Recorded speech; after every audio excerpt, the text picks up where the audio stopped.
necesito para que le dé sentido a este corazón que no encuentra reposo si no es contigo. Ven, te necesito para que le dé sentido a este corazón que no encuentra reposo si no es contigo.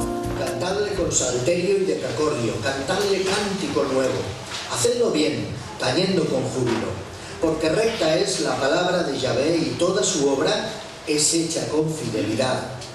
Él ama la justicia y el derecho, de la misericordia de Yahvé está llena la tierra. Por la palabra de Yahvé fueron hechos los cielos, y todo el ejército de ellos, por el aliento de su boca. Él junta como montón las aguas del mar, Él pone en depósitos los abismos. Teme a Yahvé, tema a Yahvé toda la tierra.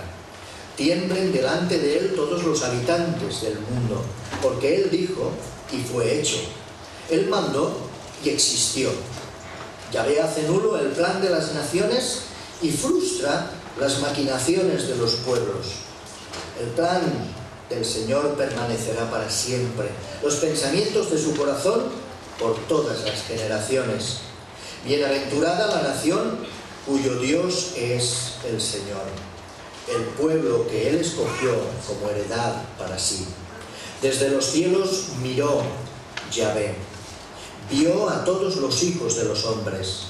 Desde el lugar de su morada miró sobre todos los habitantes de la tierra. Él formó el corazón de todos ellos. Atento está a todas sus obras. El reino se salva por la multitud del ejército, ni escapa el valiente por la mucha fuerza. Vano para salvarse es el caballo. La grandeza de su fuerza a nadie podrá librar. El ojo del Señor está sobre los que le temen, sobre los que esperan en sus misericordias, para librar sus almas de la muerte y para darles vida en tiempo de hambre. Nuestra alma espera en el Señor. Nuestra ayuda y nuestro escudo es Él. Por tanto, en Él se alegrará nuestro corazón, porque en su santo nombre hemos confiado. Sea tu misericordia, Señor, sobre todos nosotros, según esperamos en ti. Amén. Y ahora sí vamos a pasar a este tiempo ya iniciado con este salmo de alabanza, a este tiempo pues de alabanza que nuestra hermana Sara lleva a la dirección y todos nosotros vamos pues a disfrutar juntos de los cánticos y de aquello que ya ha preparado.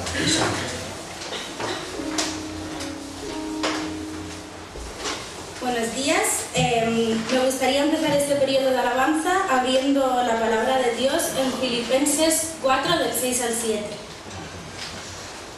Que dice así: no por nada estéis afanosos, sino sean conocidas vuestras peticiones delante de Dios en toda oración y ruego, con acción de gracias. Y la paz de Dios, que sobrepasa todo entendimiento, guardará vuestros corazones y vuestros pensamientos en Cristo Jesús. Imaginaros no tener que estar nunca afanosos por nada, a que os parece imposible. Siempre tenemos preocupaciones, siempre está pues el tema del dinero, los exámenes, temas de la familia. Pero Pablo nos aconseja cambiar nuestras preocupaciones por oraciones. ¿Te quieres preocupar menos? Entonces, ora más. En el momento en el que empieces a preocuparte, te tienes que detener y decir: Señor, te lo pongo todo en tus manos y que sea todo tu voluntad. Tienes que sacar todo lo que tienes dentro y que sea todo lo que Él quiera y que sea Él el que te seque todas tus lágrimas. Me gustaría cantar el cántico 61, que es Amor tan grande, que dice así que Él solo nos ama, nos comprende y nos guarda de cualquier cosa.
Tengo tantísimas cosas que hacer hoy que me voy a pasar las 3 primeras horas del día orando. Yo creo que eso no lo hace nadie, por mucho que tengamos que hacer. Muchas veces se usa la historia del hijo pródigo para hablar de la gente que se ha ido de la iglesia, pues se está apartando del Señor. Pero no hace falta dejar de ir a la iglesia para sentirse fríos. Podemos venir siempre, pero dejar de orar. Pues porque no tenemos tiempo, porque tenemos que trabajar mucho, por los 5 minutos últimos antes de irme a dormir. Y de esta manera no te comunicas con Dios. La oración crea esperanza y poder. Hablar con Dios nos enjuaga todo el corazón. Es por eso que cuando pasamos muchísimo tiempo sin hablar con Él, se nos enfría la relación. Todos sabemos que las verdaderas relaciones es por la comunicación. Lo mismo sucede con Dios, con también las amistades, la familia. Si te apartas mucho, luego cuando vuelves no es lo mismo. Ha pasado mucho tiempo, te has apartado y no has vivido muchas cosas con esa persona. La oración no es un monólogo con el techo, no tienes que hablar, Señor, sí, porque me gusta esto, no sé qué, sino Él escucha atentamente cada una de las oraciones que hacemos y a su tiempo responde. Sabemos que Él todo lo puede y siempre tenemos que dejar un tiempo determinado. Me gustaría cantar el cántico 11, que es No hay problemas.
Tenemos de ser conscientes que su teléfono nunca va a estar ocupado, siempre va a estar en línea y disponible para nosotros.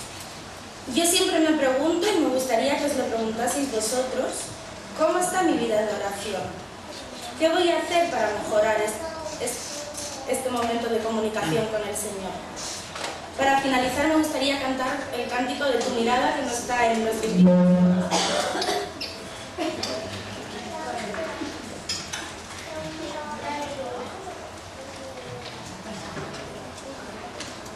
Tu mirada. Oh,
este tiempo hemos disfrutado, ¿verdad? Alabando y adorando a nuestro Señor. Lo vamos a seguir haciendo, ¿verdad? Vamos a pasar a nuestras ofrendas. Voy a pedir a los hermanos que deben administrar este servicio, pues que tomen las ofrendas.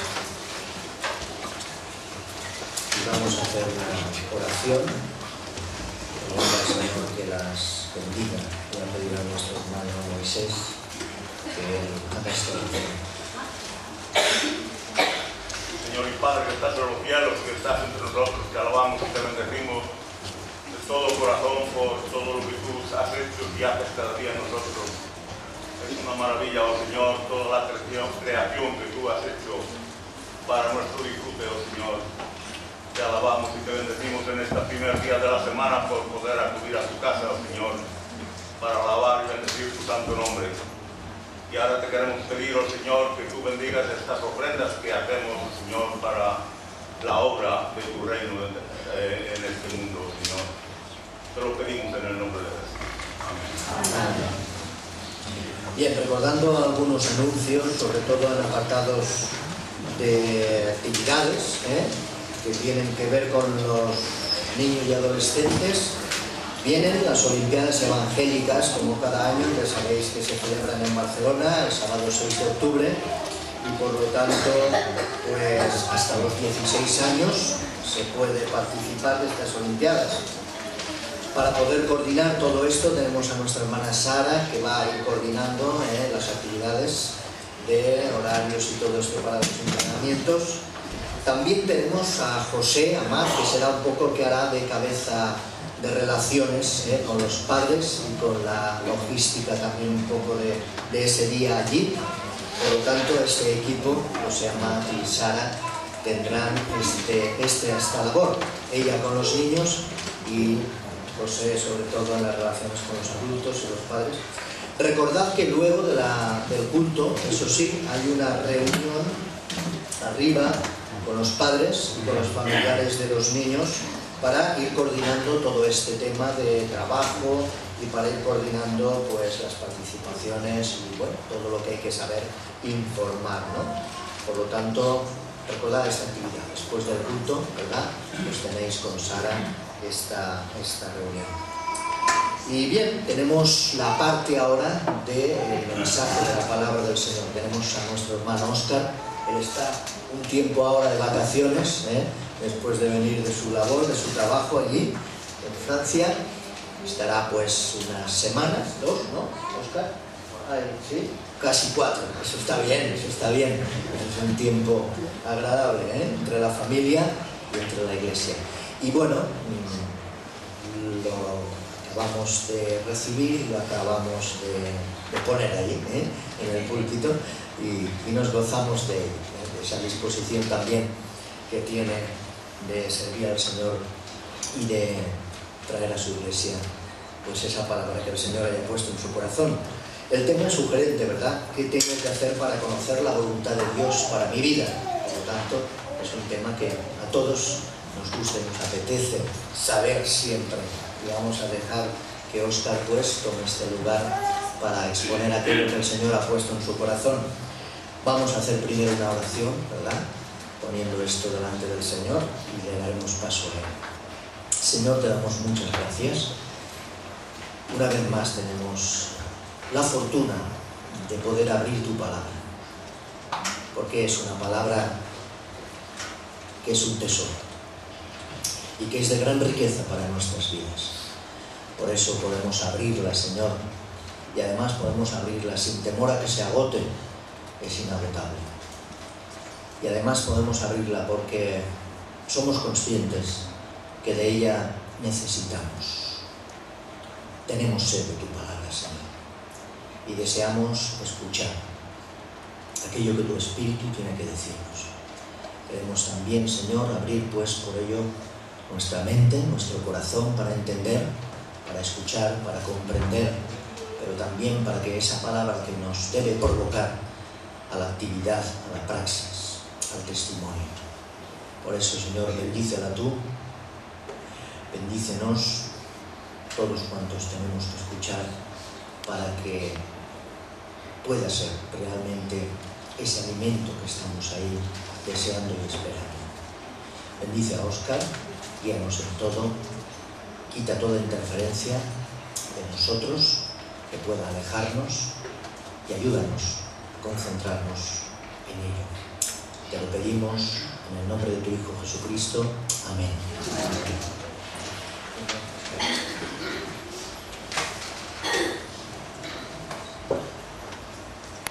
Buenos días. Antes que nada, si me he olvidado, quería haberte comentado algo para dar un anuncio. ¿Me puedo tomar la libertad? Bueno, aprovechando que estoy unos días por aquí, ¿sabéis que se empezó lo del proyecto para hacer las entrevistas a las personas mayores? Y bueno, registrando todos los testimonios, y queríamos sacar un librito con los testimonios de todas las personas. Está casi todo hecho, falta alguno. Entonces, bueno, decir que aquellos mayores que todavía no han pasado una entrevista, no se han dado de su testimonio, que lo vamos a contactaros durante estas 2 o 3 semanas, y la idea es poderlo acabar. Después, bueno, que lo sepáis que se va a hacer, y a lo mejor pues, con los que están colaborando en el proyecto pues, se llamará también para que nos ayudéis. Y bueno, dicho esto, también deciros que estuve el domingo pasado, tuve la posibilidad de predicar en San Boi, y llevé saludos desde aquí y me dan saludos para vosotros. Así que San Boi es una iglesia que siempre gana las Olimpiadas, para que os hagáis una idea, que son muchísimos. Pues esa iglesia manda saludos. A ver si este año les hacemos frente. No sé ni dónde cae, pero bueno. Pues nada, dicho esto, vamos a empezar con el mensaje. Como decía Josué, el título que le he puesto, no le suelo poner títulos, pero bueno, a veces es bueno en el boletín que haya un título para que la gente sepa de qué se va a hablar. Pues como ha dicho Josué, es cómo comprobar cuál es la voluntad de Dios para mi vida. He visto que en el boletín había un escrito que tiene que ver con esto, no sé si es casualidad o ya se hace expresamente. Bueno, me ayuda también a entrar en el tema. Y pensando un poco en esto, hace unos meses ahora, cuando empecé a trabajar, recuerdo que el jefe me llamó y me dijo, bueno, me envió un mensaje de esto por email, y me puso una cita con el Outlook, no sé si lo usáis, es un sistema de email, de mensajería, y me puso una reunión en un día de la semana y ponía reunión, revisión de objetivos. Y dije, madre mía, a ver qué me va a decir. Así que bueno, estuve preparándome un poco preparándome a mí mismo, diciendo, bueno, a ver qué puedo yo aportar en esta reunión. Así que fui ese día, un poco nervioso, y esa reunión, el objetivo no era tampoco machacarme y decir, bueno, pues tienes que hacer esto, tienes que dejar de hacer eso, sino que era plantearme un poco lo que la empresa espera de mí, en qué consiste el puesto de trabajo y cuáles eran los objetivos a largo plazo, o bueno, al año en este caso, para mí, ¿no? Para ese puesto de trabajo. Y la verdad es que lejos de asustarnos, lejos de decir, ostras, me ayudó, porque cuando te plantean objetivos, cuando sabes realmente lo que se espera de ti, pues tienes una visión mucho más clara de por dónde guiarte, ¿no? Por dónde poner tus recursos, dónde poner tus esfuerzos para llegar a conseguir esos objetivos, ¿no? Y creo que es bueno, es algo que nos sucede a las personas en todos los ámbitos de nuestra vida. Es importante tener objetivos, es importante tener propósitos, es importante tener metas, tener ilusiones, ¿no? Y eso vemos que pasa en cualquier ámbito, o nos lo impone, como por este caso del trabajo, nos dice, tienes que cumplir esto, o nosotros, por iniciativa, acabamos poniéndonos esos objetivos, esas metas, esas ilusiones.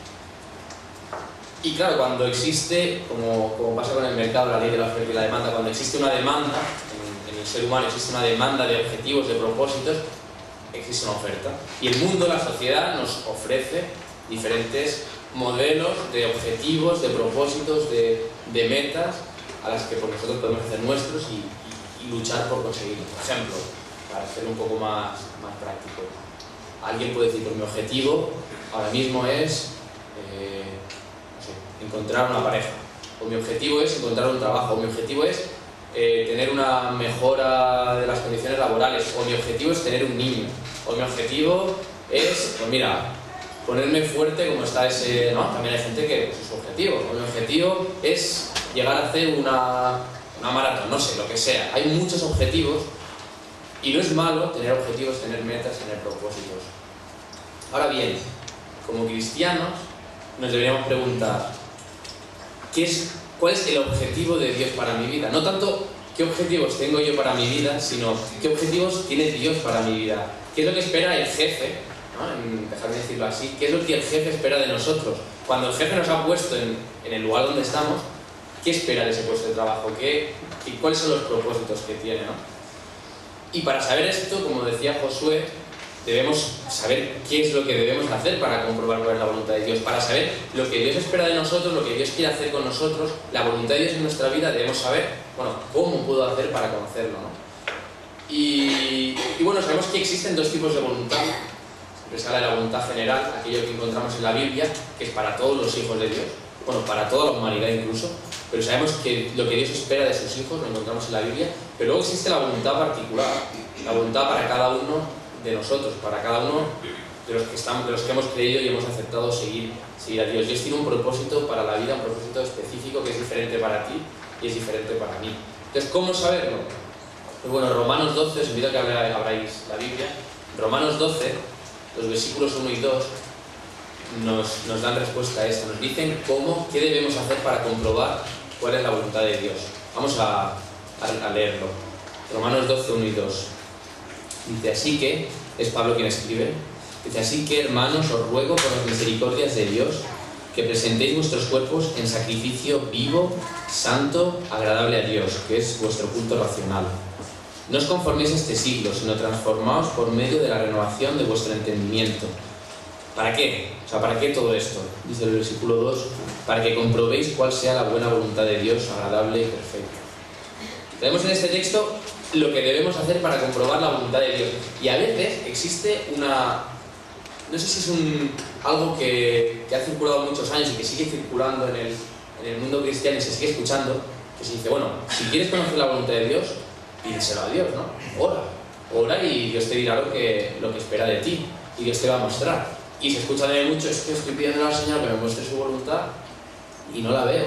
Sin embargo, el texto, Pablo no nos dice, si quieres conocer, si quieres comprobar cuál es la voluntad de Dios, no nos dice, pídeselo a Dios. O sea, forma parte, pero no debemos únicamente pedirle a Dios que nos la muestre. Ahí existen unos requisitos que debemos cumplir. No es tan fácil como decir, Señor, muéstrame tu voluntad. Existen ciertos requisitos que vemos en el texto que debemos cumplir para comprobar la voluntad de Dios para nuestras vidas. Y los he querido resumir en tres. En primer lugar, vamos a ver que debemos posicionarnos como creyentes. Si queremos comprobar cuál es la voluntad de Dios, debemos posicionarnos como creyentes. En segundo lugar, debemos posicionarnos ante Dios. Ahora veremos, lo desarrollaremos estos puntos. Y en tercer lugar, debemos posicionarnos ante el mundo. Fijaros, como he dicho, en primer lugar debemos posicionarnos como creyentes. Fijaros cómo empieza el texto. Pablo empieza diciendo, así que, ¿qué significa esto? Porque dice, así que, ¿a qué se refiere? Bueno, pues esta locución, es una locución conjuntiva, nos indica que todo lo que Pablo va a decir a partir de este momento, cuando dice así que, tiene que ver con lo que ya ha dicho. O sea, Pablo está diciendo, así que, por lo tanto, o sea, por todo lo que he dicho hasta ahora, por todo lo que os he dicho, Romanos, en estos 11 primeros capítulos, por todo esto, os ruego, hermanos, que hagáis lo necesario y cumpláis los requisitos necesarios para comprobar cuál es la buena voluntad de Dios. ¿Y qué es lo que había dicho Pablo en estos primeros 11 capítulos? ¿Qué les había dicho Pablo a los romanos en esta carta? Pues bueno, como su nombre indica, la carta a los romanos, estaba escrito a la comunidad cristiana que había en Roma. Más o menos para que os hagáis la idea, en aquel entonces Roma, bueno, sabemos que era la capital del imperio romano, había más o menos 1 millón de habitantes o algo más incluso, y era un lugar, un punto de paso para muchas personas. Está el refrán que dice, bueno, la frase que dice, todos los caminos llevan a Roma, pues realmente era eso, era un lugar de paso, y en aquel lugar sabemos que existía una comunidad cristiana, vemos que se envió una carta, pero no hay indicios, nada nos dice, no vemos en la Biblia que se nos diga que algún apóstol fundase esa iglesia. Posiblemente fueron cristianos de otras partes que, por el hecho de porque se movían, porque había comercio, porque pues, pasaron por Roma y allí se congregaron, se formó una comunidad cristiana, o tal vez algunos dicen que posiblemente es porque en Pentecostés, recordáis, en Hechos 2 se nos narra Pentecostés cuando se convirtió tanta gente de tantas partes diferentes del imperio, del mundo, y posiblemente gente de allí volvió a su tierra de origen, que era Roma, y se congregaron allí, se congregó una comunidad. Bueno, sea como sea, existía una comunidad cristiana y a ellos se dirige Pablo. También como curiosidad, esta iglesia era básicamente formada por gentiles, nos lo dice el versículo 13 del capítulo 1, y como curiosidad de decir que en el capítulo 15, no sé si lo sabéis, el versículo 24, se nos dice que Pablo pensaba visitar esta iglesia, esta comunidad, cuando iba a venir a España. Tenía que venir a España, lo cita en este versículo 24 del capítulo 15. Pablo venía a España y iba a parar en Roma para visitarles. Igual iba a venir a Tarragona, igual iba a desembarcar aquí, no lo sabemos, pero la idea de Pablo era venir para acá. Y esta carta se puede dividir muy claramente en dos partes, en dos bloques. Los capítulos del 1 al 11, o sea, justo lo que Pablo ha dicho hasta ahora, hasta este así que, y lo que viene después. En los capítulos del 1 al 11, Pablo nos habla de la justicia de Dios. Toca muchísimos temas, por ejemplo, la culpabilidad de la humanidad, el justo juicio de Dios, los judíos y la ley, cuando dice no hay justo ni aun uno, la justicia por medio de la fe, los resultados de la justificación, habla de la justicia de Dios. Y a partir de ahí, una vez hecho el recorrido, un recorrido teológico por todas las bases del cristianismo, llega al capítulo 12 y empieza a decir lo que se espera del creyente, o sea, la vida, el estilo de vida que es esperado del creyente, una vez hemos entendido esos 11 primeros capítulos. Y justo para hacer un recorrido con un poco más de contexto, vamos a leer 4 textos cortos de Romanos que nos hacen un poco el recorrido por estos 11 primeros capítulos, y para que tengamos esta idea de estos capítulos anteriores. Romanos 3, versículos 10 al 12, se nos habla de la condición humana, ¿no? De la condición pecaminosa del hombre. Romanos 3, del 10 al 12. Dice, como está escrito, no hay justo ni aun uno, no hay quien entienda, no hay quien busque a Dios. Todos se desviaron, a una se hicieron inútiles. No hay quien haga lo bueno, no hay ni siquiera uno. O sea, Pablo presenta el cuadro, la realidad de la humanidad caída, ¿no? Pero, todo esto tan pesimista que vemos aquí, vemos que hay buenas noticias, ¿no? Pablo dice en el versículo 23, del 23 al 25 de este mismo capítulo, Pablo dice, por cuanto todos pecaron y están destituidos de la gloria de Dios, por cuanto todos pecaron y están destituidos de la gloria de Dios, siendo justificados gratuitamente por su gracia mediante la redención que es en Cristo Jesús. O sea que Pablo da una solución a esta condición caída del ser humano, nos dice que existe la gracia de Dios, nos presenta la gracia de Dios, y luego en Romanos 8, 31 y 32 nos dirá que es por eso que podemos decir, Romanos 8, 31 y 32, ¿qué pues diremos a esto? Si Dios es por nosotros, ¿quién contra nosotros? El que no escatimó ni a su propio Hijo, sino que lo entregó por todos nosotros, ¿cómo no nos dará también con Él todas las cosas? Se habla de, por Cristo, en este texto habla que por Él, por esa gracia de Dios, por esa justificación, Dios está de nuestro lado y somos más que vencedores, nos dice este texto. ¿Qué tenemos que hacer para ello?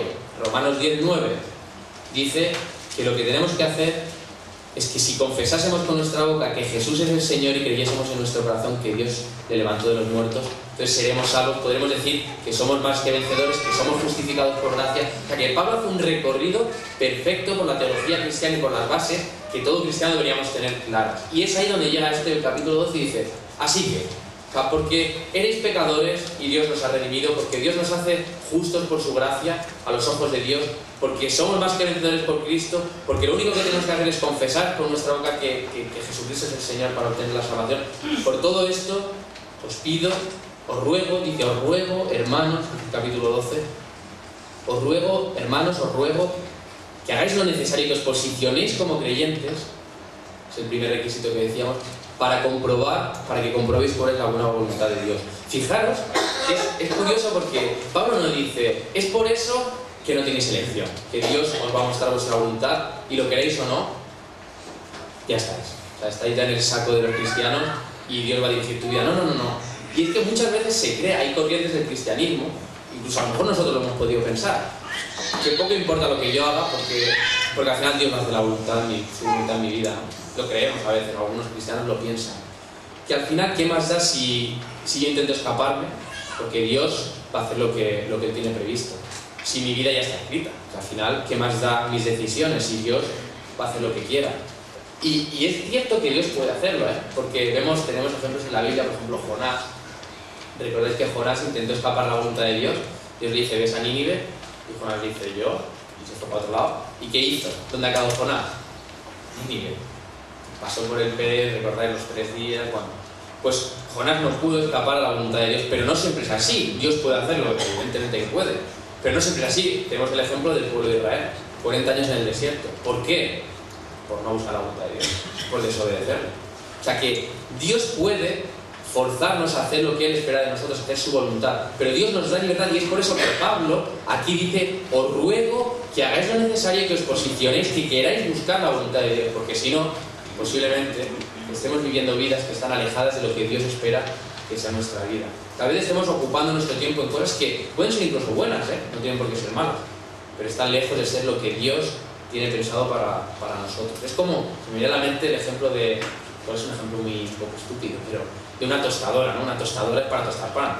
A lo mejor, yo no lo he probado nunca, pero a lo mejor metes un filete de carne y vas bajando y vas intentando, y al final lo puedes tostar. Y puedes hacer con una tostadora un filete de pollo, pero no es para lo que está diseñada una tostadora. Pues a veces puede pasar lo mismo, podemos creer que estamos incluso haciendo cosas que pueden ser buenas a los ojos de Dios, pero posiblemente estemos lejos de la voluntad de Dios. Así que lo primero que debemos hacer es posicionarnos como cristianos y querer vivir vidas que vivir vidas que son conformes a los propósitos, a los objetivos de Dios para nuestro diseño, el diseño que Él nos ha dado, sus objetivos para nosotros. Ese es el primer punto. Debemos posicionarnos como cristianos respecto a nosotros mismos, tomar la decisión de buscar la voluntad de Dios. Segundo punto, por eso decía que no se queda aquí. Pablo no dice simplemente búscala y pídesela a Dios, sino que dice: hermanos, os ruego que por las misericordias de Dios, fijaros la manera en que tiene de decirlo, que presentéis vuestros cuerpos en sacrificio vivo, santo, agradable a Dios, que es vuestro culto racional. Nos dice Pablo que debemos posicionarnos ante Dios. No solo debemos tomar la decisión de buscar su voluntad, de querer buscarla, sino que debemos posicionarnos ante Dios. ¿Y qué significa esto de que presentemos nuestros cuerpos como sacrificio a Dios? Pero puede sonar un poco raro, Yo tengo que decir que cuando leí esos versículos la primera vez, es algo que a simple vista se escapa muchos detalles porque es complicado. Pero ¿qué significa esto de sacrificio, presentar nuestro cuerpo como sacrificio a Dios? Tenemos que saber, para que entendamos un poco mejor todo esto, que en el contexto de la época, en el contexto gentil grecorromano al que se refería a quien le enviaba la carta a Pablo, o incluso en el contexto judío del Antiguo Testamento, sabemos lo que eran los sacrificios. El pueblo de Israel tenía que presentar sacrificios a Dios. ¿Por qué? Pues porque la ley ponía de manifiesto la distancia, la brecha que existía entre la santidad de Dios, lo que Dios esperaba de su pueblo, y la realidad del ser humano, ¿no? Y para suplir esa brecha, para cortarla, para buscar ese perdón, esa gracia de Dios, eran necesarios, como también indicaba la ley, los sacrificios, los holocaustos, las ofrendas a Dios. Así que en ese contexto, incluso en el grecorromano, digo porque también existían otros tipos de religiones y también se hacían sacrificios y ofrendas a otros tipos de dioses. Entonces todo el mundo conocía lo que significaba un sacrificio. Ahora bien, el sacrificio en ese contexto tenía una connotación, aunque hoy en día la tiene, pero en aquel contexto todavía mucho más, tenía una connotación de muerte y de derramamiento de sangre. O sea, cuando Pablo estaba diciendo eso, que presentéis vuestro cuerpo como sacrificio a Dios, posiblemente lo primero que pensaron es los sacrificios, a que dé mi vida y que haya derramamiento de sangre, que muera. Y es por eso seguramente que Pablo da 3 adjetivos a este sacrificio. No se queda y dice un sacrificio a Dios. Pablo aclara que debe ser un sacrificio en primer lugar, y posiblemente para quitar este posible malentendido, dice vivo. Dice un sacrificio vivo. En segundo lugar dice santo, y en tercer lugar dice agradable a Dios. Primero dice vivo, o sea, útil. Algo vivo es algo útil. ¿Para qué sirve un cuerpo humano cuando está muerto? ¿Qué hacemos con los cuerpos humanos muertos? Los enterramos, no tienen utilidad ya. Y además sabemos que no tenía sentido ofrecer sacrificios muertos ya a Dios, ni derramamiento de sangre, porque Jesús, el sacrificio había sido completo y ya no era necesario más sacrificio. Nos lo dice Hebreos 10, del 12 al 14. Al final de este texto dice: porque con una sola ofrenda, haciendo referencia a Jesús, hizo perfectos para siempre a los santificados. O sea, con una sola ofrenda eliminó esa necesidad del ser humano de ofrecer sacrificios a Dios para limpiar sus pecados. Así que Pablo nos habla de un sacrificio vivo, un sacrificio útil. que nuestras vidas sean útiles para Dios.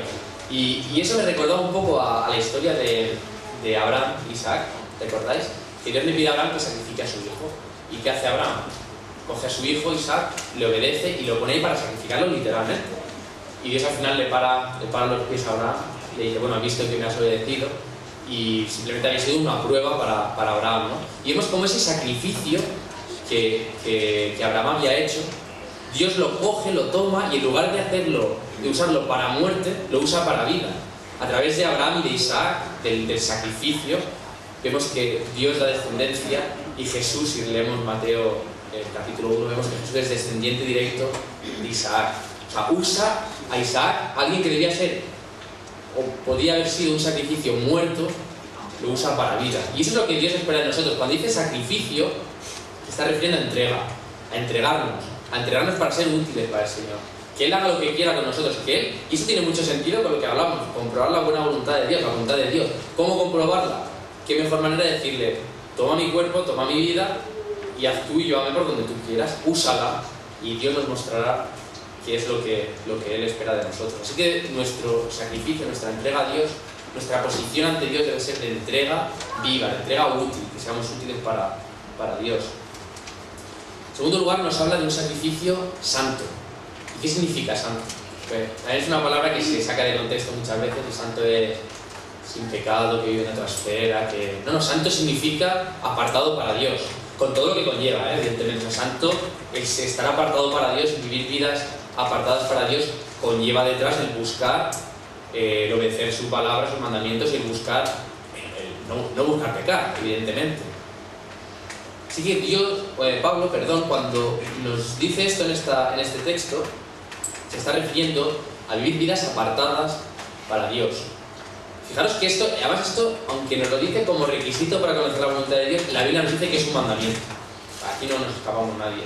Nos dice Primera de Pedro, capítulo 1, versículos 15 y 16, como hijos obedientes no os conforméis a los deseos que antes teníais estando en vuestra ignorancia, sino como aquel que os llamó santos, sed también vosotros santos en toda vuestra manera de vivir.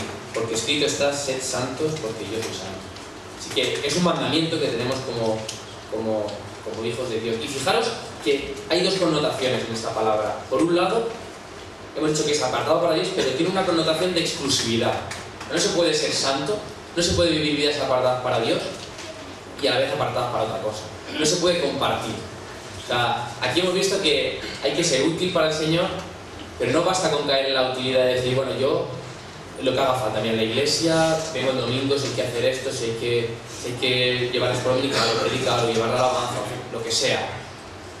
Soy útil, muy bien. Pero vivo exclusivamente para el Señor, soy exclusivo, mi sacrificio es exclusivo para Dios, o comparto, vengo el domingo y digo, el domingo lo que haga falta y luego entre semana otras cosas. Vemos esa primera connotación de la palabra santidad, y la segunda no solo habla de exclusividad, sino que habla de totalidad. Cuando se habla de santidad, vemos que Primera de Pedro nos dice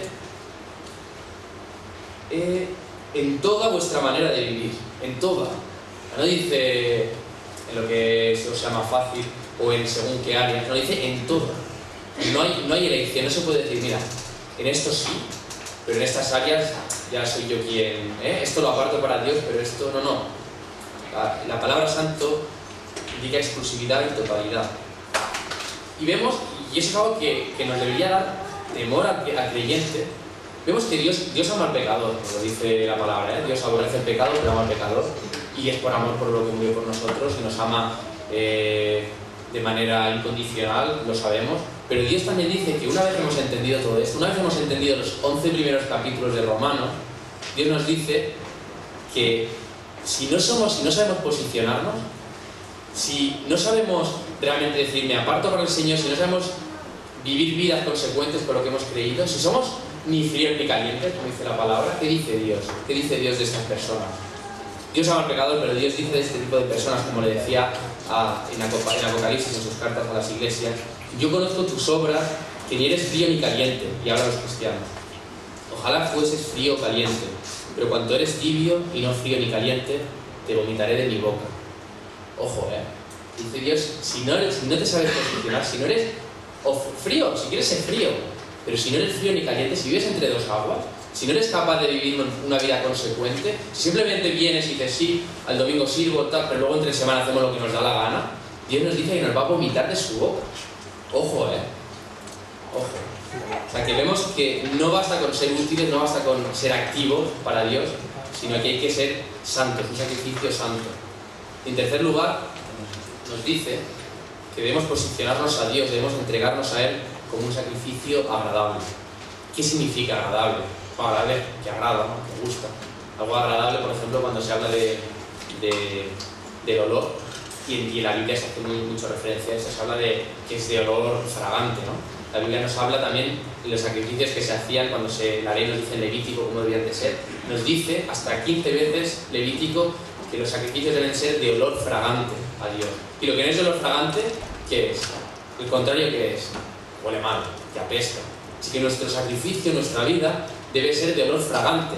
Y debemos pensar, es que nuestra vida como creyentes, nuestra entrega a Dios, está siendo de olor fragante a Él. ¿Es que somos agradables a Dios? ¿Es que nuestro sacrificio le agrada? ¿O somos, ojo, porque podemos estar sacrificándonos, pero ser apestosos para Dios? Cuidado, O sea, depende de cómo lo hagamos, nos dice que si no somos agradables, le desagrada a Dios.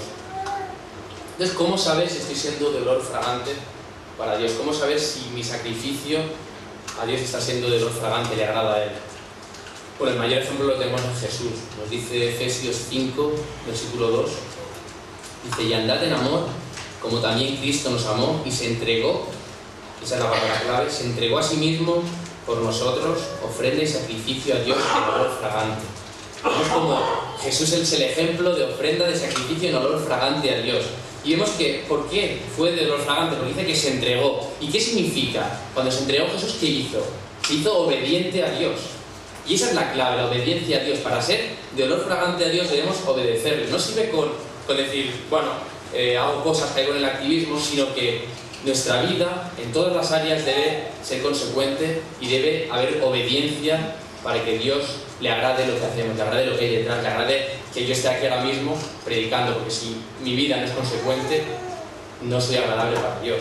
Y eso es algo que nos tiene que ser un peso enorme en el creyente. Cuando pensemos en hacer actividades para la iglesia, por ejemplo, en comprometernos en ministerios, analicemos nuestra vida y si no estamos siendo consecuentes, no lo hagamos, porque vamos a ser apestosos para Dios. Fijaros lo que dice 1 Samuel 15:22, lo que le dijo Samuel a Saúl. 1 Samuel 15:22 dice, pero Samuel le dijo, refiriéndose a Saúl, a Dios le agrada más que le obedezcan y no que le traigan ofrendas. Sabemos que compara la obediencia con las ofrendas. Prefiere que le obedezcan antes de que le traigan ofrendas. Es mejor obedecerlo que ofrecerle los mejores animales. Rebelarse contra Dios, o sea, desobedecer a Dios, es tan malo como consultar a brujas y adivinos. O sea, el vivir vidas desobedientes a Dios es tan malo como si yo me voy ahora a que me lean las cartas. Lo está comparando con eso. Dice, no está bien adorar a dioses falsos ni tampoco desobedecer a Dios. O sea, que incluso compara la desobediencia de Saúl, que era pueblo de Dios. La desobediencia de nosotros los cristianos, desobedecer a Dios es tan grave como adorar a dioses falsos, o sea, dioses que no son reales. O sea, compara la desobediencia a Dios con adorar a otros dioses. Cuidado, cuidado. Así que este versículo nos enseña que debemos posicionarnos ante Dios, debemos ofrecer nuestros cuerpos como sacrificio y además nos dice, nos da a entender que a veces, porque a veces pensamos que la fe es algo espiritual, ¿no? Y vemos que dicen vuestros cuerpos, o sea, que nuestros cuerpos en sí mismos sean herramientas para Dios. Primera de Tesalonicenses esto lo explica muy bien, capítulo 5 y versículo 23, dice, y el mismo Dios de paz os santifique por completo, ¿qué dice? Y todo vuestro ser, espíritu, alma y cuerpo sea guardado irreprensible para la venida de nuestro Señor Jesucristo. O sea que la espiritualidad, la fe, no es solo cosa del alma, como pensamos, no es solo cosa de la mente, del espíritu, se tiene que reflejar en el cuerpo. Nuestro cuerpo tiene que ser guardado irreprensible para la venida de nuestro Señor Jesucristo. Y el versículo termina matizando, en el versículo 1 al final, dice que presentéis vuestros cuerpos en sacrificio a Dios, que es vuestro culto racional. ¿Qué significa esto? Rendir culto es rendir homenaje. Dios debe ser nuestro homenaje racional, entendido, que lo que hagamos para Dios no sea por inercia, que si le estamos sirviendo a la iglesia no sea porque me toca, porque llevo X años, y si lo hacemos sea racional, sea entendido, comprendamos qué significa rendirle homenaje a Dios y que tengamos en mente cómo se debe hacer, cómo debemos entregarnos a Él, de manera viva, agradable y santa a Dios. Sí que hemos visto los primeros requisitos. Debemos posicionarnos como creyentes, debemos posicionarnos ante Dios. Y en tercer lugar, en el versículo 2, vemos el tercer requisito, y es que nos debemos posicionar ante el mundo. Voy a aprovechar para ver agua. O sea, nos dice el versículo 2 que nos debemos posicionar ante el mundo también. Vamos a leerlo. Dice: no os conforméis a este siglo, sino transformaos por medio de la renovación de vuestro entendimiento. Luego sigue la continuación para que comprobéis cuál es la voluntad de Dios. Lo vuelvo a leer. No os conforméis a este siglo, sino transformaos por medio de la renovación de vuestro entendimiento. Fijaros que aquí vemos dos exhortaciones distintas. Una negativa, podríamos decir, una restrictiva, y otra que nos invita a hacer algo, ¿no? Bueno, una positiva, podríamos decir. Las dos nos invitan a hacer algo, pero una que contiene un aspecto negativo y otra un aspecto positivo. En primer lugar nos dice: no os conforméis a este siglo. Y en segundo lugar nos dice: transformaos por medio de la renovación de vuestro entendimiento. ¿Y qué significa esto? ¿Qué significa esto de no conformarnos a nuestro siglo? Bueno, pues Pablo nos insta a ser inconformistas, ¿no? Vemos hoy en día que con todo el tema de las problemáticas que hay en nuestro país, la gente es inconformista, y con razón, no sale a las calles no sé si va a haber la ocasión de hacerlo vosotros también, pero no nos conformamos con lo que nos proponen los políticos, no nos conformamos con la situación que se vive y salimos, ¿no? Y lo decimos. Pues Pablo nos dice lo mismo a los creyentes: debéis ser inconformistas, no debéis conformaros con lo que el mundo se está ofreciendo, se está vendiendo. Cuando se refiere así a este siglo, se refiere a lo que vivimos hoy en día. No os conforméis. Hay otras traducciones que utilizan la palabra amoldarse, y a mí me gusta mucho porque creo que explica muy bien lo que Pablo quería transmitir. Dice: no os amoldéis a este mundo. ¿Qué significa? Está comparando al mundo con un molde, ¿no? Y nosotros vivimos dentro del mundo, dentro de ese molde. Y claro, como molde, que no sé si alguna vez habéis hecho un pastel. Yo hice uno hace mucho que con Adrián, que nos dio la receta Alicia, y era un pastel. Bueno, la manera de hacerlo era líquido y luego se echaba en el molde. Y es curioso ver cómo cuando echas algo en un molde, coge la forma del molde, lo que introduces dentro, coge la forma del molde por completo. No se puede escapar al molde, ¿verdad? Pones el líquido, y aunque sea un molde muy raro, con forma muy... el líquido ocupa todas las partes del molde y toma la forma de ese molde. Y Pablo nos está diciendo lo mismo: el mundo es como un molde. El mundo es como un molde, y si vivimos dentro del mundo, es fácil amoldarse, porque es la tendencia a amoldarse, a aceptar y a parecernos bien lo que el mundo nos ofrece. Sin embargo, Pablo nos llama a no conformarnos y a no dejarnos amoldar por este mundo, por lo que el mundo nos ofrece. Hay varios versículos de la palabra que son todavía más tajantes respecto a esto. Santiago 4:4 dice: oh almas adúlteras, ¿no sabéis que la amistad del mundo es enemistad contra Dios? Dice: cualquiera pues que quiera ser amigo del mundo se constituye enemigo de Dios. Ojo también. Son versículos duros esta mañana para todos, para mí el primero. Dice: la amistad del mundo es enemistad contra Dios. Cualquiera pues que quiera ser amigo del mundo se constituye enemigo de Dios. 1 Juan 2:15 dirá: no améis al mundo ni las cosas que están en el mundo. Si alguno ama al mundo, el amor del Padre no está en él. También versículo duro. Y claro, leyendo estos versículos nos puede parecer que debemos vivir aislados, ¿no? Y también ha sido una fuente de mala interpretación de los creyentes en algunos sectores del cristianismo. Pero es que, bueno, hay que vivir una vida aislada, ¿no?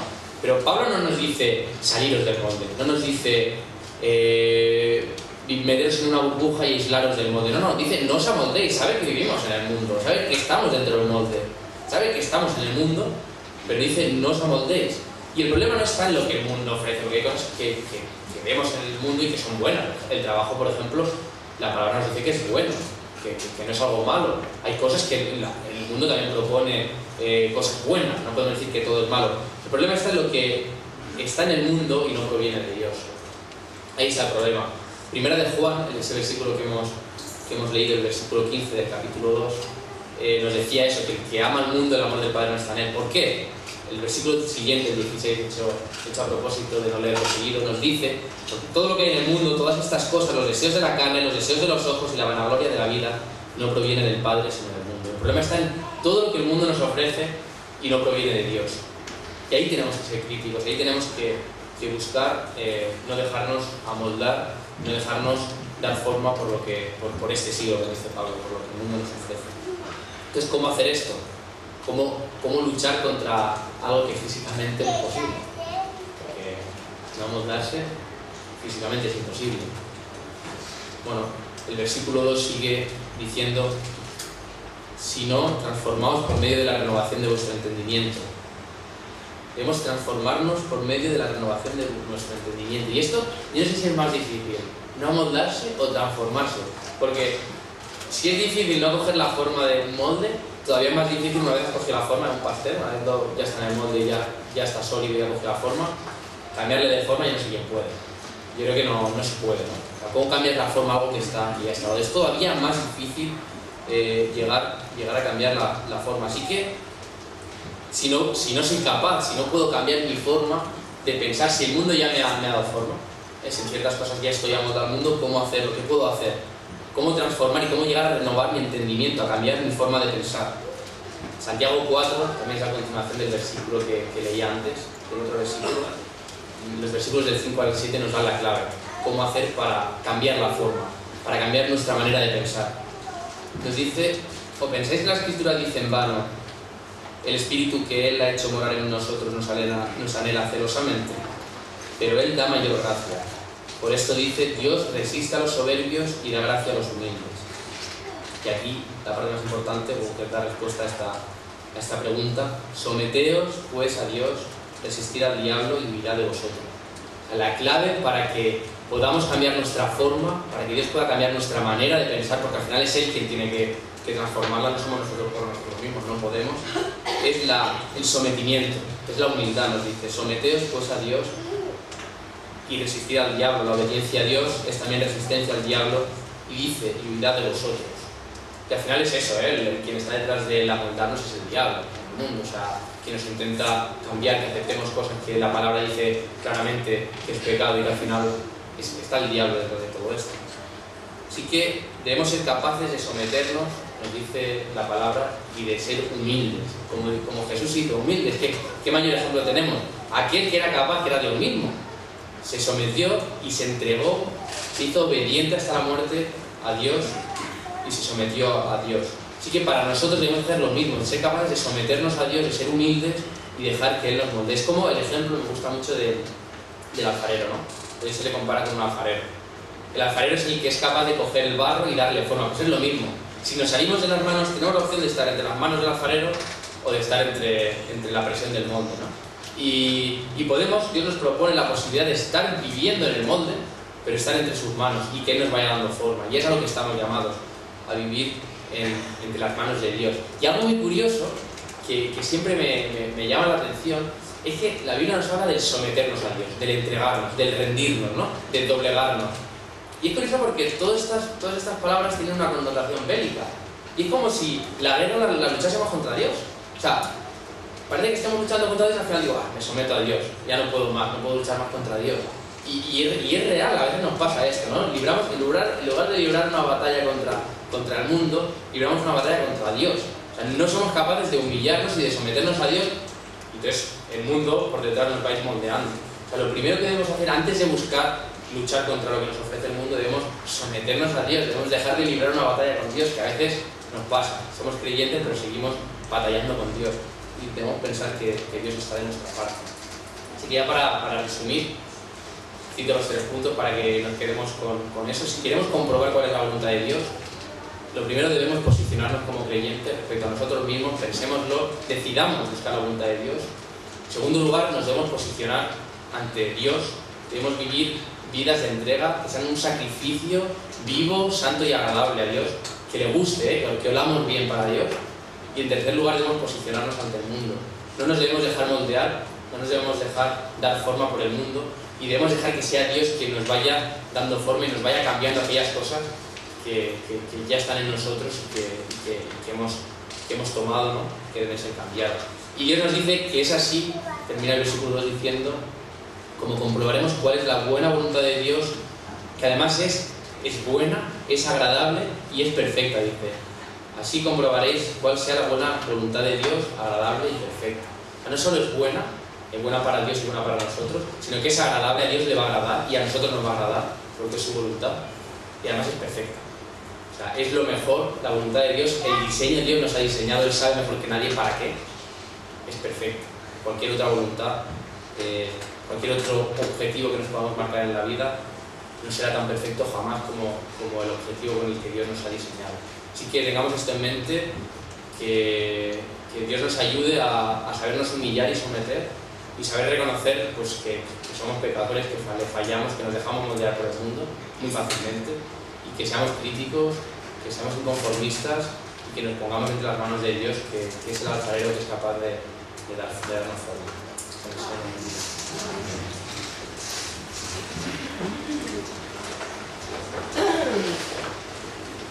Bien, después de ese movimiento, también a través de la palabra y espiritual, nos en nuestro hermano, pidiendo que el Señor siga, ¿verdad?, pues moldeándonos conforme a su voluntad. Vamos a tener este tiempo de sabiduría, vamos a participar de este pan y de este vino. Segunda ordenanza que nuestro Señor Jesucristo, tras hacer pasar el bautismo, nos dice de una manera gráfica, de una manera simbólica, a través de los elementos del pan y del vino, que se entrega totalmente, como hemos escuchado, a la voluntad del Padre, se entrega en sacrificio y se entrega en olor grato al Padre, porque precisamente con ese sacrificio, con ese hacer la voluntad del Padre, es que nosotros hemos conseguido, ¿verdad?, nuestra salvación por los méritos de Cristo Jesús. Y venimos a recordar precisamente esto, que Cristo murió por nosotros, por nuestros pecados. Pero también a recordar que Él es nuestro modelo. Como hablábamos de modelos, Jesús es nuestro modelo. Debemos moldearnos precisamente conforme a sus enseñanzas, conforme a su vida, conforme a sus propósitos. Venid y seguid, dijo el Señor, ¿verdad? Por lo tanto, esa es también la actitud. Y seguimos recordando a nuestro Maestro, a nuestro Salvador, que se entregó por todos nosotros. Voy a pedir a los hermanos que tienen que ayudarme en la administración del pan y del vino que pasen aquí, y podemos así. Dice la carta también del apóstol Pablo a los Corintios, recordando la institución, ¿verdad?, de la cena del Señor. Dice Pablo: yo recibí del Señor lo que también os he enseñado. El Señor Jesús, la noche que fue entregado, tomó pan y, habiendo dado gracias, lo partió y dijo: tomad, comed, esto es mi cuerpo que por vosotros es partido. Haced esto en memoria de mí. Asimismo tomó también la copa después de haber cenado, diciendo: esta copa es el nuevo pacto en mi sangre. Haced esto todas las veces que la bebáis en memoria de mí. Así pues, todas las veces que comáis este pan y bebáis esta copa, la muerte del Señor anunciáis hasta que Él venga. De manera que cualquiera que coma este pan y beba esta copa del Señor indignamente será culpado del cuerpo y de la sangre del Señor. Por tanto, pruébese cada uno a sí mismo y coma así el pan y beba de la copa. El que come y bebe indignamente sin discernir el cuerpo del Señor, juicio come y bebe para sí. Apóstol Pablo, tras esta introducción de la cena del Señor, invita también a ese autoexamen, ¿verdad?, en el que cada uno delante del Señor, en dignidad y en honestidad, debe presentarse ante Él y ante Él decidir si es digno de tomar ese pan y de beber esa copa. Vamos pues a hacer una oración por estos elementos. Señor, gracias por estos momentos, Señor, que podemos proclamar tu obra en nuestros días, Señor. Y ahora que vamos a tomar este pan, Señor, queremos, como se ha predicado esta mañana, Señor, para defendernos más, cada día más a ti, Señor. Más a Jesús, Señor, que se sometió, que se entregó, que fue obediente, Señor. Gracias por Jesús, Señor. Gracias por estos momentos. Y queremos ser consecuentes con ellos, Señor. Para nuestra vida, Señor, para ser más como Jesús. Gracias por Jesús. Tal como nos enseña, ¿verdad?, el apóstol Pablo, la noche que fue entregado tomó el pan y lo repartió a sus discípulos. Así pues también nosotros recordamos esa forma y repartimos también.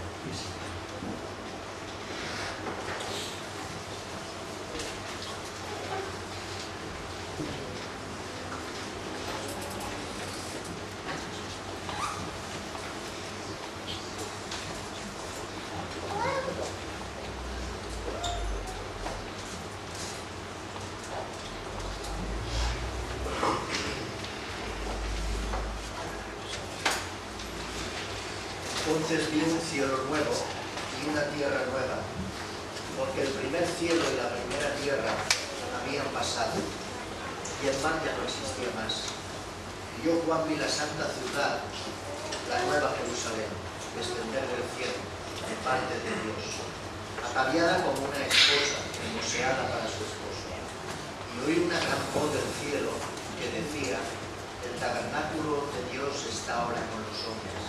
Él morará con ellos, ellos serán su pueblo, y Dios mismo estará con ellos como su Dios. Enjugará Dios toda lágrima de los ojos de ellos, y ya no habrá más muerte, ni habrá más llanto, ni clamor, ni dolor, porque las primeras cosas ya pasaron.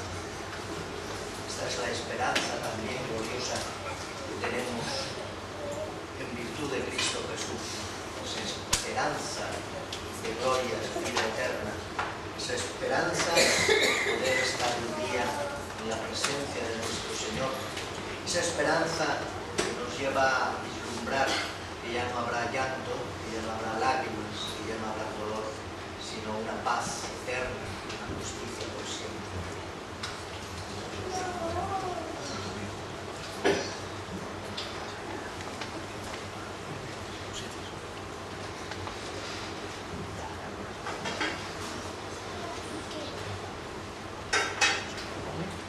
Así pues, hermanos, como dijo el Señor, tras haber dado a los discípulos el pan, dijo: cada vez que comáis de este pan, hacedlo en memoria de mí, y así lo hacéis.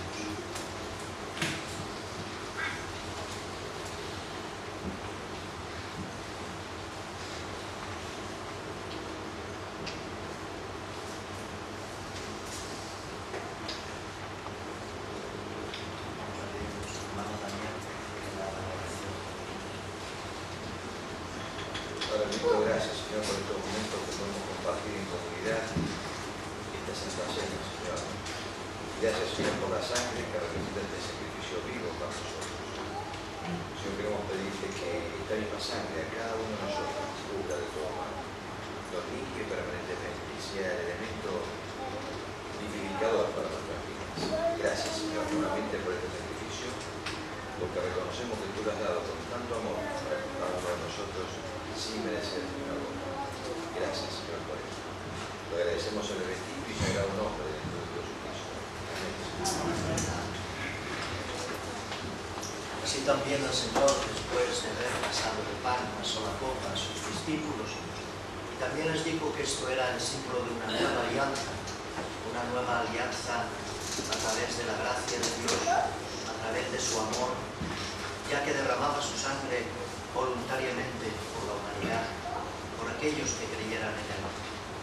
Una alianza nueva también en virtud del perdón y de la misericordia de Dios hacia los pecadores, porque solo en Él podemos, en sus méritos, encontrar el único mediador entre Dios y los hombres. Y en Él, pues, en este símbolo recordamos también su entrega para poder darnos esa paz y esa reconciliación con Dios a través de la fe. Vamos a tomar este esta.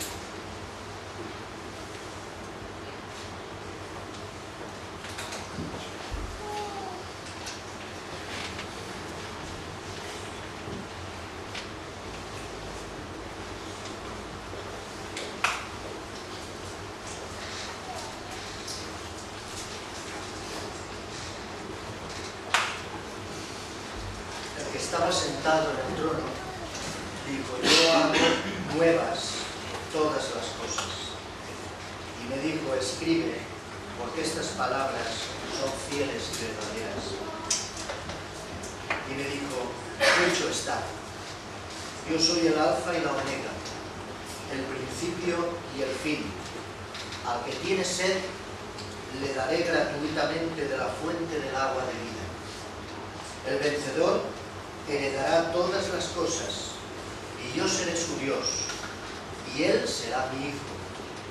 Pero los cobardes e incrédulos, los abominables y homicidas, los fornicarios y hechiceros, los idólatras y todos los mentirosos tendrán su parte en el lago que arde con fuego y azufre, que es la muerte segunda. Ciertamente nuestro Señor es el principio de la palabra y la última palabra. La verdad es que, tal como nos revela el apóstol Juan en esta narración del Apocalipsis, y de una manera preciosa y poética nos dice que solo Él, como fuente de agua viva, nos puede sacar esa sed a veces inagotable, esa sed que a veces tenemos siempre cuando solo bebemos de otras fuentes y de otras aguas, pero cuando llegamos a Él, esa sed desaparece.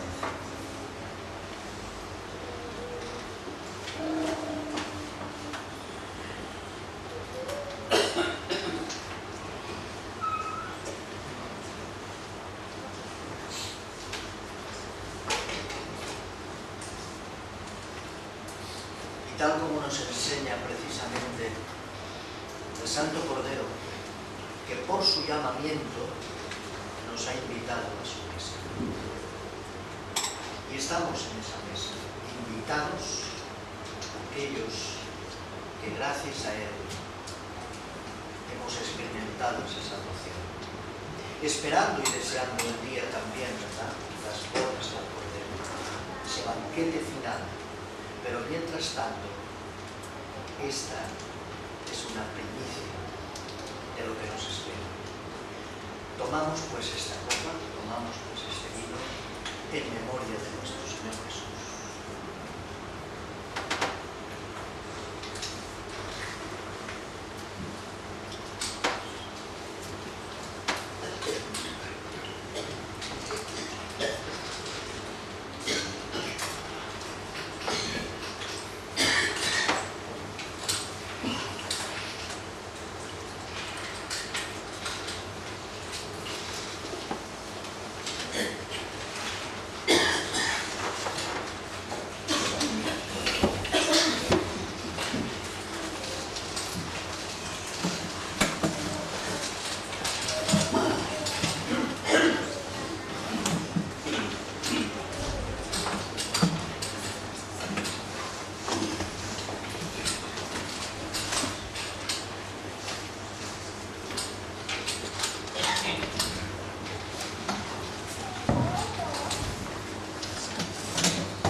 Vamos a finalizar nuestro culto en esta mañana, ¿verdad? Y vamos a hacerlo cantando el cántico número 2 de los boletines. Señor, heme aquí, o heme en tus manos.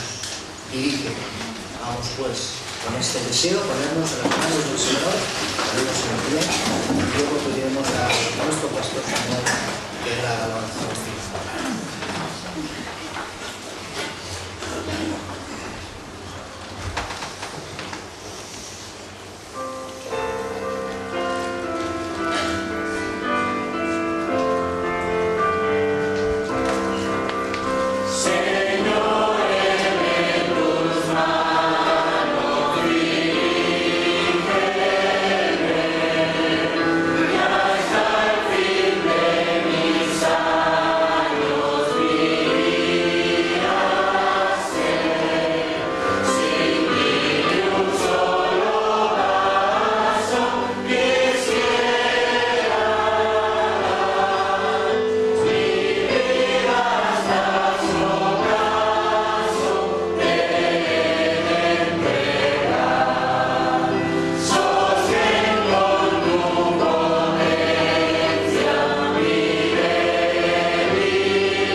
Una vez más por la oportunidad que nos has dado de estar en tu casa en esta mañana, por tu presencia, Señor, porque podemos pertenecer por tu Hijo Jesucristo a tu iglesia, a este cuerpo, y Señor, queremos darte gracias también por tu palabra en esta mañana, porque su exposición ha sido clara, y en este sentido, Señor, tenemos que depender de ti una vez más, para que todo es posible que realmente, Señor, sea una realidad en nuestras vidas, en que siempre busquemos tu voluntad y en que la apliquemos en nuestras vidas.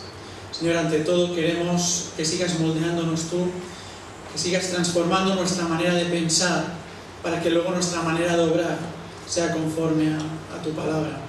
Gracias, Señor, porque sabemos que no estamos solos en esto, porque tú, a través de tu Espíritu, sigues, Señor, guiándonos, ayudándonos, fortaleciéndonos, para que esto sea una realidad, Señor, cada día más, sabiendo que tú nos vas perfeccionando hasta el día en que estemos cara a cara contigo.